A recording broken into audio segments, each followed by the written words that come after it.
Bismillah ar-Rahman ar-Rahim. Chers étudiants, comme je vous ai promis, je vais vous montrer comment réaliser un circuit imprimé compliqué, là où il faut mettre des jumps d'une piste à une autre. Donc, on va prendre l'exemple de notre circuit étudié. Le filtre passe-bas, caractérisé par un FC 700 Hz à moins 3 décibels et FS égale 1400 Hz à moins 30 décibels. Donc, le filtre est réalisé autour d'un circuit intégré TL82, donc un seul circuit intégré, et des composants passifs autour de lui RC, de plusieurs cellules RC. On passe directement à la structure PCB. Donc la taille de la carte choisie est assez petite. Bon, j'ai choisi de cette forme-là juste pour pouvoir tomber dans le problème où il faut mettre des jumps. Ok, donc on va mettre une taille de 3 cm sur 5 cm. Une longueur de 5 cm sur une largeur de 3 cm. Commencez, n'oubliez pas de cliquer sur M métrique pour avoir les mesures en mètres, en millimètres en bas. Donc commencez à dessiner. Donc là c'est 30. Voilà, donc c'est 30. Et la largeur, ça sera 50. On va descendre un petit peu. Et voilà. Donc c'est la carte sur laquelle je vais placer mes composants. On va vérifier la taille bien sûr.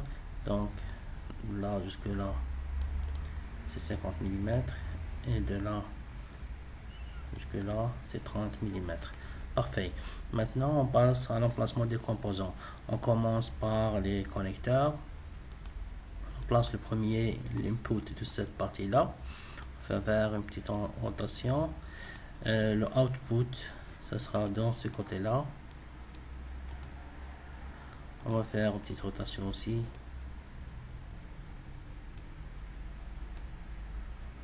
Et le power dans ce côté là. Après on va placer le circuit intégré au milieu et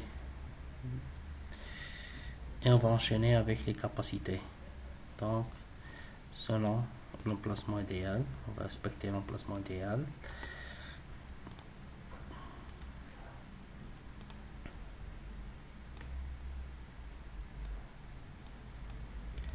Voilà.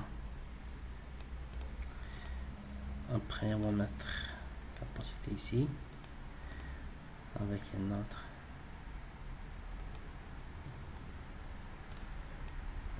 Un petit peu. Peut-être aligner une autre capacité ici dans laquelle on va faire une petite rotation.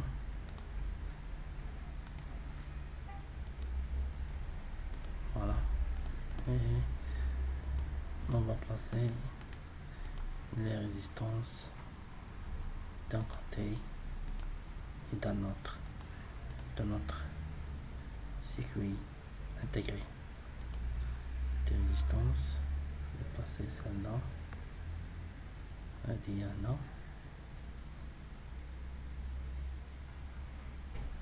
Je vais mettre là. Ça c'est une autre résistance, une dernière résistance, je vais la placer ici, tout simplement, de manière horizontale. Non. Oui.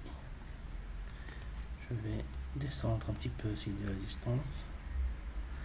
Je vais la descendre aussi.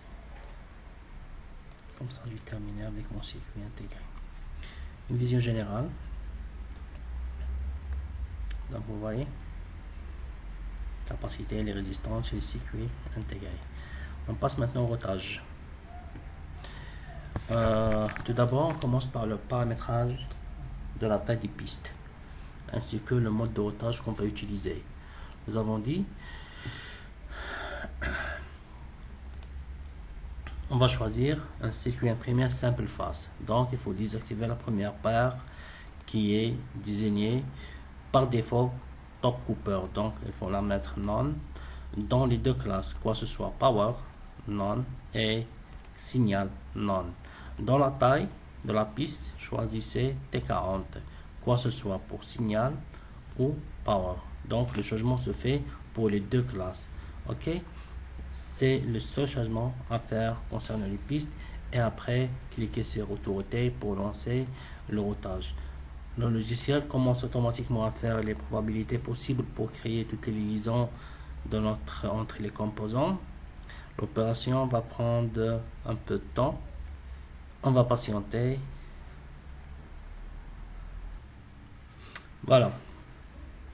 Donc le logiciel m'a réalisé toutes les pistes, sauf que il n'a pas pu relier le C5 avec ce 2 là. Donc il est toujours en travers et ce 2 de input avec le 2 de power. Il est toujours en vert. Tout d'abord, j'ai oublié une chose. Il faut toujours changer la taille des pins du circuit intégré, car par défaut elles sont trop petites. Donc choisissez celle-là et mettez-la comme ça. Elle sera assez large pour éviter les problèmes durant le développement. Il y a quelques problèmes, on va les corriger manuellement.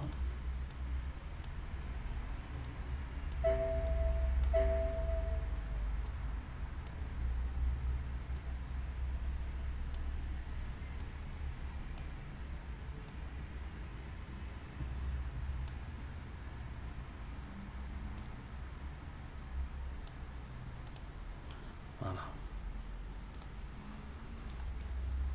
Et là aussi, il y a un petit problème. On va le corriger manuellement. Voilà. Il nous reste ces deux connexions. On va les faire avec les jumps. Donc, regardez la technique.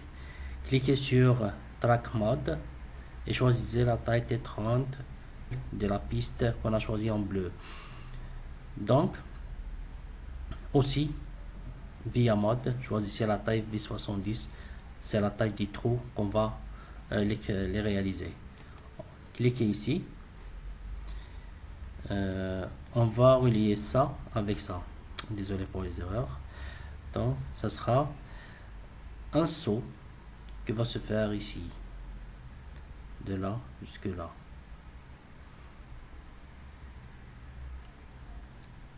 Au-delà jusque là, parce qu'il y a de l'espace ici. Et on va le connecter ici. Regardez comment. Un trou ici. Puis un saut ici. Un saut ici. Et la connexion se fait ici, puisque c'est le même câble. Vous voyez, la correction est faite. Maintenant, il nous reste le 5 avec le 2. C'est un peu compliqué là, mais on va trouver une solution. Donc, il faut être intelligent, bien sûr, dans votre travail. On va élargir celui-là et faire un saut, un petit saut entre les deux. On va voir comment.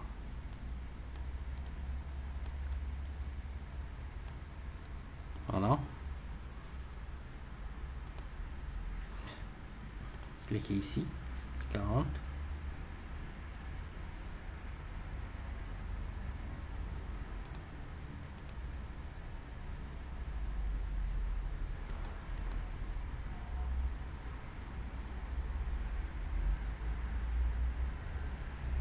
Non, j'aime pas ça. Attendez voir. On va un petit peu éloigner la résistance. Comme ça. Et comme ça, ça va passer. Non, commencez toujours par le bleu. Puisque le rouge sert seulement à faire pour la partie jump. Un trou ici. Un trou ici. Alors, un trou ici. Attendez, on va s'éloigner un petit peu de comme c'est intégré. Un trou ici.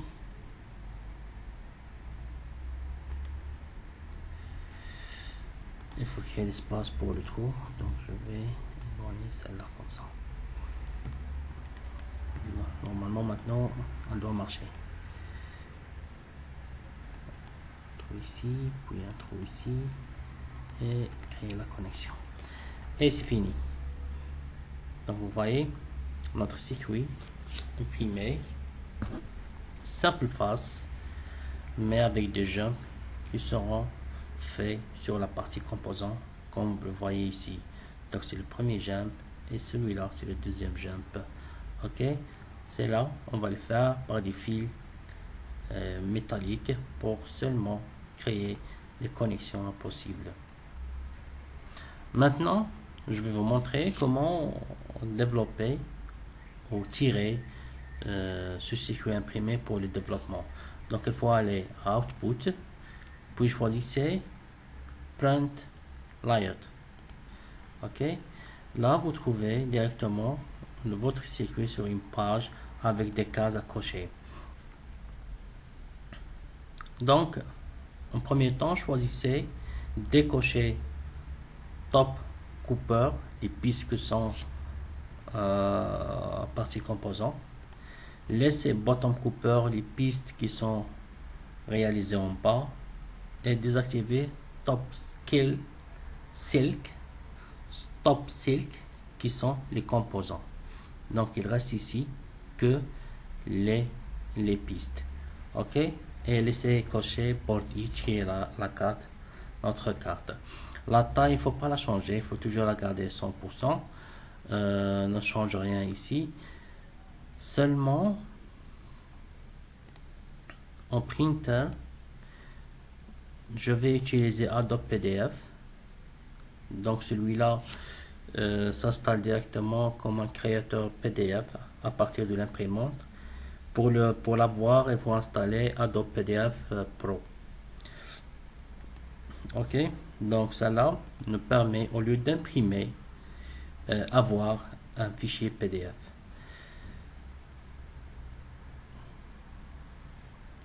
Cliquez OK. Là, il me donne le lien de l'enregistrement. Je vais choisir le bureau, bien sûr, et je vais mettre TP2. Enregistrer. Je vais le remplacer. Et on va voir le résultat. Voilà. Donc, c'est notre circuit imprimé. C'est ce circuit-là qu'il faut le développer. D'accord? Bien sûr, sans ces mesures-là, on peut le supprimer. Ça, premier temps, c'est la partie circuit imprimé. Maintenant, on va imprimer la partie composant. Donc, il suffit de décocher Bottom Cooper et laisser Top Cooper et Top Silk avec Board Edge. Comme ça, on va voir l'emplacement des composants avec tous les jumps qu'il faut faire. Ne change rien ici. On va mettre OK. TP2, je vais mettre 22 et on va mettre entrée. Et voici le résultat. Regardez. Donc là, il nous donne l'emplacement de tous les composants avec leur nom et les jumps qu'il faut faire avec des fils métalliques. Voilà, la vidéo est terminée. J'espère que vous l'avez aimé. On se voit prochainement. Ciao.